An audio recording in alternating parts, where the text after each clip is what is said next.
This house is still standing. Nobody has lived in it for 25 years, and nobody has ever been arrested. It stands inside a public park in western Tokyo, behind a locked steel fence. On the night of December 30th, 2000, a family of 4 was killed inside it. The man who did it left behind his jacket, his shirt, his hat, his scarf, his gloves, his shoes, his bag, his blood, his fingerprints, and his DNA. 25 years later, none of it has produced a name. And the strangest part of this case is not the killing. It is what the man did afterward. He did not run. He walked into the kitchen, opened the refrigerator, and stayed. Ahead lie a pair of sneakers that were never legally sold in this country, a fingerprint that has been checked against 50 million records and has never once matched, and a law that Japan rewrote because of one family. This is the story of the most thoroughly documented unsolved murder in Japan, and of why more than 10,000 pieces of evidence have never been enough. The house stood in Kami-Soshigaya, a quiet corner of Setagaya ward on the western edge of Tokyo. The neighborhood was disappearing on purpose. The city had been buying up the land for years to expand a park, and by the end of 2000, only 4 buildings were still standing on that block. 2 of them belonged to the same family. Mikio Miyazawa was 44, an employee at a consulting firm. His wife, Yasuko, was 41 and ran a small class for children out of their home. Their daughter, Niina, was 8. Their son, Ray, was 6. Next door, close enough to hear a door close, lived Yasuko's mother and Yasuko's older sister. December 30th, 2000, was a Saturday, and the year was ending. There were New Year preparations in the house. There was a child's winter homework on the table.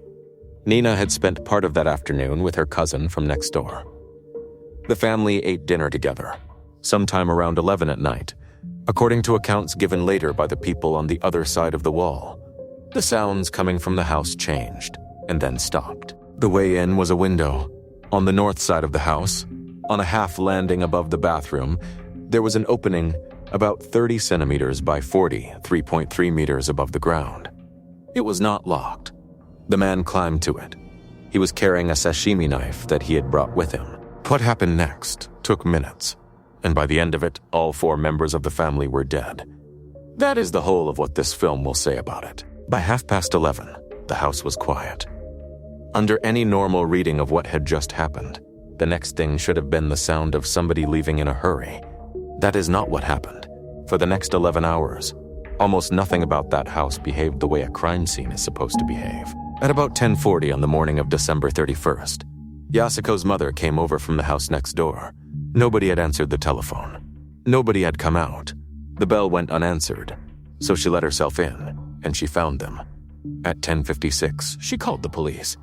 It was New Year's Eve. The first officers through the door arrived expecting the aftermath of a burglary. What they found instead was a house that somebody had settled into. There were dishes on the table. There was the wrapper of an adhesive bandage on the floor. And there was a man's entire outfit distributed through the rooms, as though he had moved in. Most people who kill a family of strangers leave within minutes. This man stayed for hours. And because he stayed, he produced a record of almost everything he did. He rested on the sofa. He went through the family's documents and dropped them into the bathtub. The reconstruction of that night is, in places, minute by minute. He went to the refrigerator. He drank barley tea. He ate melon and ham and 4 cups of ice cream, and he left the containers behind. Investigators would later reconstruct that meal in detail, because every wrapper he touched was a surface, and every surface was a possibility. He had hurt himself. Somewhere in the attack, the knife had cut his own right hand, and he was bleeding badly enough to need to do something about it. He found the family's first aid supplies. He used adhesive bandages. When those were not enough, he took sanitary napkins from the bathroom and pressed them against the wound. He left his own blood in more than 10 places in that house. He used the toilet, and he did not flush it. Years later, that single decision was still producing data. Analysis of what he left there identified a sesame-dressed vegetable dish, eaten some hours before he came through the window. The police learned what the man had had for dinner before they learned anything else about him, and he used the family's computer. The machine connected to the internet at 18 minutes past 1 in the morning, and again at 5 minutes past 10. Each connection lasted about 5 minutes.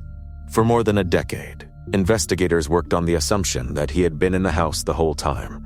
A re-examination in 2014 suggested he may have slipped out during the night.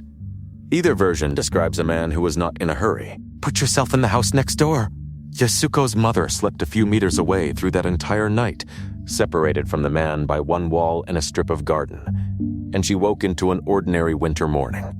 She made her way over at 10:40 because the telephone was not being answered. At some point, he walked out through the front of the house and into a Tokyo morning that was getting ready for New Year. He took a small amount of cash. He left everything else, including, spread across the floors and the furniture of that house, nearly every item of clothing he had arrived in. Over the following weeks, detectives did something that should have ended this case inside a month. They identified his clothes, all of them, down to the factory, the production run, and the number of units sold. In total, more than 10,000 items of physical evidence were collected and cataloged from that house, which is why the Setagaya case is often described as the best documented unsolved murder in the country. The jacket was a black down jumper, size large, sold by a Japanese clothing chain. It had gone on sale that October and sold out almost at once, about 82,000 of them across the country. So the first piece of evidence was also the first dead end. It identified a garment owned by 82,000 strangers. The sweatshirt was more specific. A light gray body with pale purple raglan sleeves, size large, manufactured in August of 2000, and sold between September and November. The police would later make an unusual public appeal about it. They pointed out that anybody who still owns that exact sweatshirt is by definition not the man they are looking for, because he left his on the floor of that house. Then the smaller things: a gray knitted crusher hat, black fur-lined gloves, 2 plain black handkerchiefs of a kind sold by the tens of thousands, a checked scarf, green with red and orange, about 130 centimeters long, noticeably short for an adult man. One of the handkerchiefs carried the scent of a French men's fragrance, and a hip bag, dark green, with the belt let out to 83 centimeters, which put the waist it had been worn on at somewhere around 70 to 75. Roughly 2,850 of them were made. Traces found inside included marks from fluorescent highlighter pens, and in 2018 that detail pushed the police to revise their picture of him towards somebody who had carried that bag as a student. The shoes were the strangest object of all. They were Slazenger sneakers, in a Korean size 28, which is a Japanese 27.5. They were manufactured in South Korea. They were never sold through any official retail channel in Japan. Between October of 1998 and November of 2000, 4,530 pairs of that model were produced, and 1 pair reached a house in Setagaya by a route that nobody has ever traced. The route those shoes took has been the single most argued over fact in this case. Parallel imports moved goods into Japan constantly in the late 1990s, and a pair of Korean sneakers arriving in a Tokyo suburb is not, by itself, remarkable. What is remarkable is that of 4,530 pairs, investigators have never been able to place a single one in the hands of the man who wore them into that house. The knife was traced as well. A Seki Megoroku sashimi knife, made in Gifu Prefecture, from a production run of about 1,500 manufactured that June. The blade had snapped that night. A second knife, taken from the family's own kitchen, was left beside it. Every single object in this case has a paper trail. Not one of those paper trails ends at a person.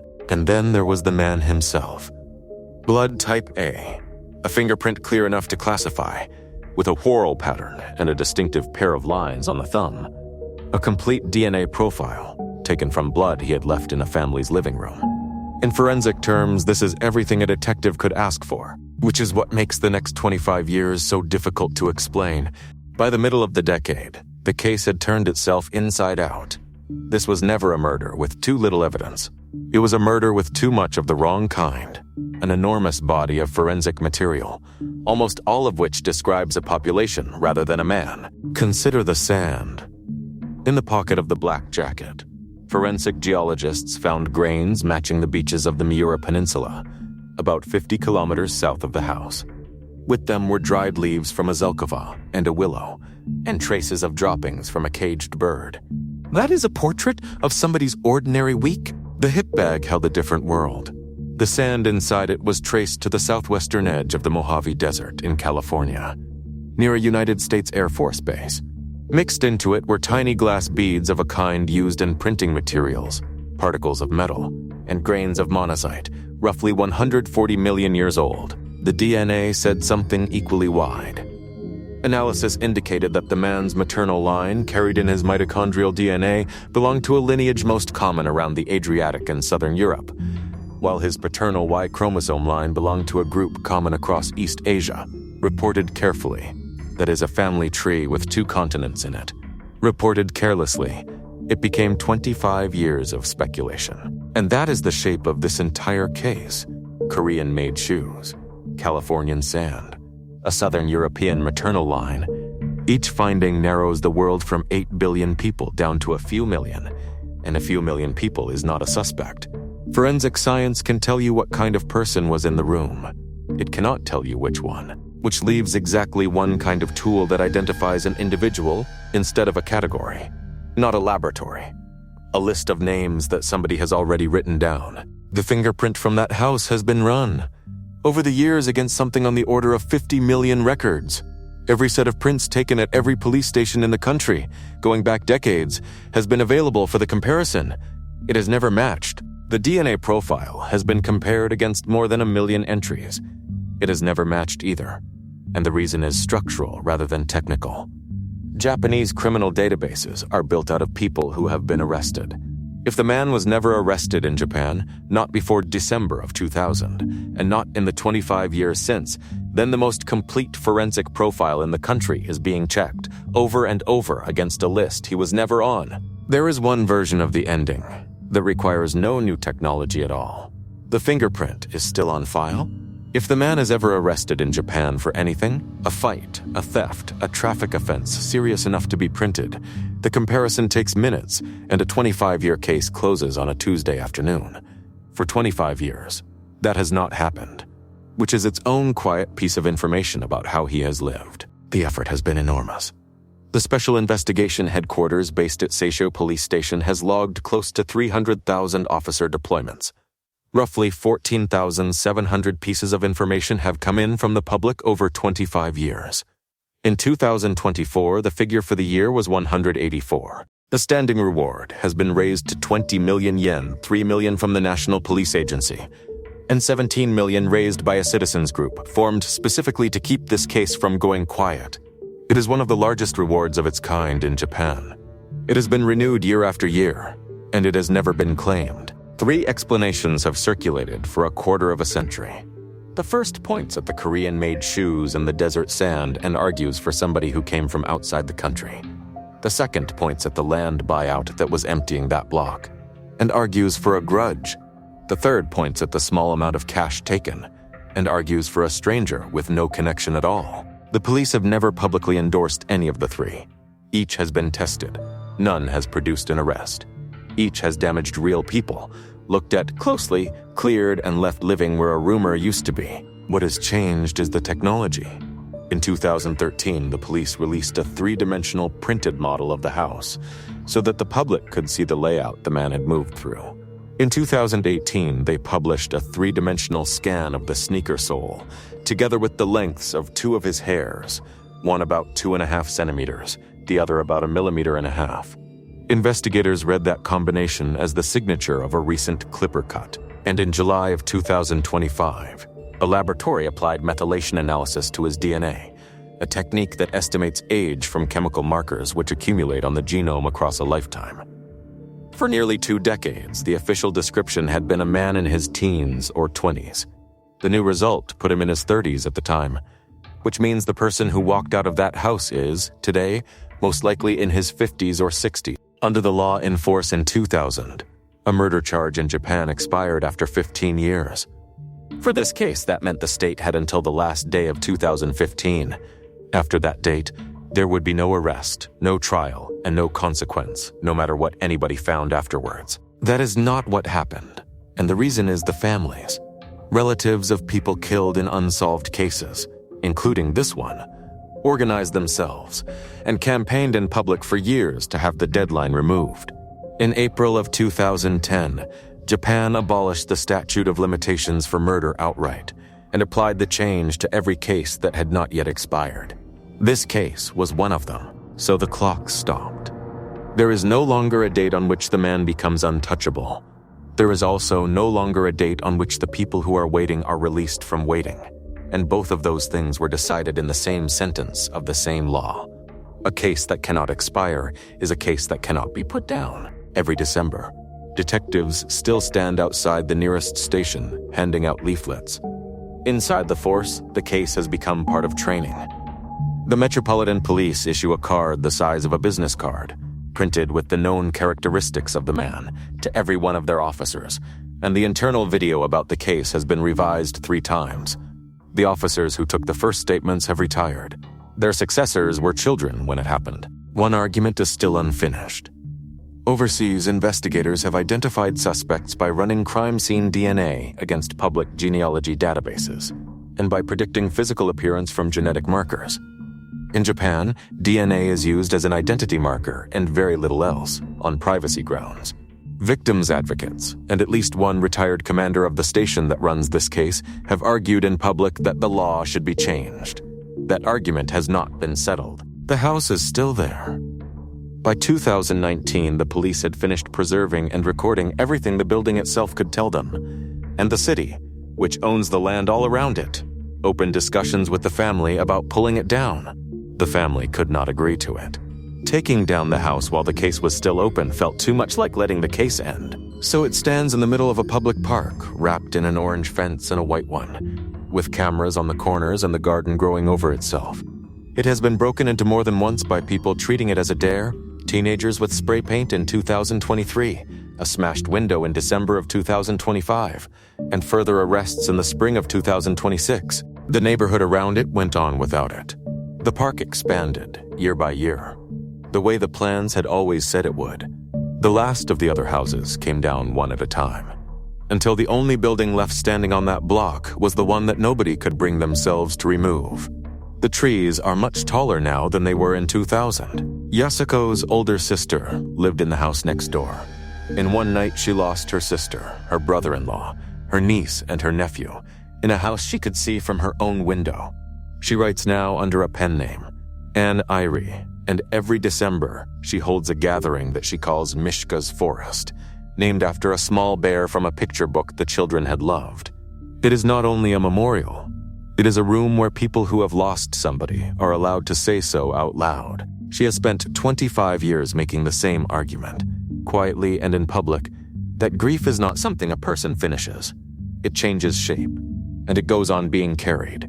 That is the part of this case that no forensic laboratory has ever been asked to solve. The fingerprint is still on file.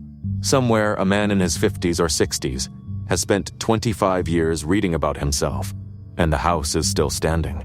So is she.